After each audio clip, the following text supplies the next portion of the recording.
দুরন্তপনায় মেতে থাকা ছোট্ট নুসরাতের জীবন থেকে মুছে গেছে সব হাসি আনন্দ।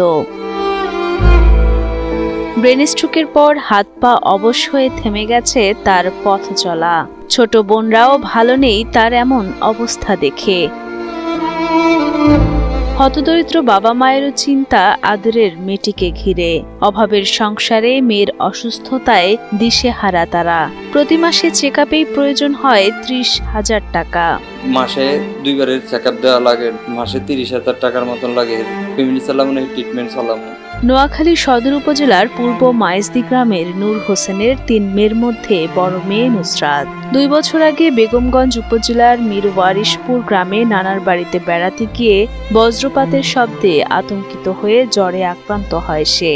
পরদিন সকালে নোয়াখালী সদর হাসপাতালে নেওয়া হলে পরীক্ষা নিরীক্ষা শেষে চিকিৎসকরা জানান ব্রেন স্ট্রোক করেছে নুসরাত। দ্বিতীয় দফায় আবারও ব্রেন স্ট্রোকে বাম হাত ও পা সম্পূর্ণ অবশ হয়ে যায় তার। ২ বছর আগে নানার বাড়িতে বেড়াতে গেছে, তো ভোর রাত্রে আম্মুর সাথে খানা খাই ঘুমাইছে। বৃষ্টির মাধ্যমে বজ্রপাত হয়েছে, বজ্রপাতে ভয় হয়েছে। ভয় পায় প্রচন্ড জ্বর হয়েছে, জ্বর থেকে খিচুনি উঠে অজ্ঞান হয়ে গেছে। অজ্ঞান হয়েছে নোয়াখালী ব্যাংকবন্ধু সদরে আনছে। আনার পর ওইখানে ডাক্তাররা পরীক্ষা নিরীক্ষা দিয়েছে। পরীক্ষা নিরীক্ষার মাধ্যমে সেই রিপোর্টে ধরা গেছে ব্রেন স্ট্রোক করছে। সাম্প্রতিক বন্যায় ঘরবাড়ি ক্ষতিগ্রস্ত হওয়ায় স্ত্রী ও ৩ সন্তানকে নিয়ে আত্মীয়ের ঘরে ঠাঁই নিয়েছেন নূর হোসেন। রাজমিস্ত্রির হেল্পার হিসেবে কাজ করে কোনো রকমে সংসার খরচ চললেও মেয়ের উন্নত চিকিৎসা করানোর মতো সামর্থ্য নেই তার। স্বজনদেরও আর্থিক সামর্থ্য নেই অর্থ দিয়ে সহযোগিতা করার। ২ বছর পর্যন্ত এই অবস্থা। এখন এতে পরে 2বারে এই অবস্থা হয়েছে। তার টাকার জন্য তারা ভালোভাবে ট্রিটমেন্ট দিতে পারতেছি না। আপনারা দয়া করে যদি হেঁটে দিচ্ছেন, আরো দয়া করে, তো আমি চলতে পারবো, নাতিনটা চিকিৎসা করতে পারবো। আর আমাদের কোনো ক্ষমতা নেই, নাহলে আমার নাতিন বিনা চিকিৎসা মারা যাবে। আপনারা দয়া যদি না করেন।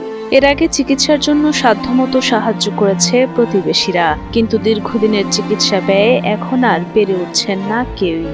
অর্থাভাবে যেন ৯ বছর বয়সী নুসরাতের চিকিৎসা বন্ধ না হয়, সেজন্য সকলের সহযোগিতা কামনা করেন তারা।